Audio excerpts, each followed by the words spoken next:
Have you ever dreamed of earning an extra $1,000 a month or even more by doing something you love? Well, you're in luck because in 2026, the gig economy is booming and there are countless side hustles that can help you achieve that dream. But let's get real. We're not talking about flipping burgers or walking dogs here. We're talking about legitimate side hustles that can pay you over $1,000 a month, and we're going to break them down for you. One of the most in-demand side hustles right now is online tutoring. With more and more people looking for flexible, remote work options, online tutoring is a goldmine.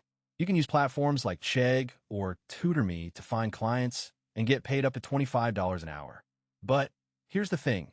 You need to have expertise in a particular subject, whether it's math, science, or languages. Let's say you're a college grad with a degree in computer science. You can start offering online tutoring services and charge your clients $20 an hour. If you can get just 20 clients a week, you're looking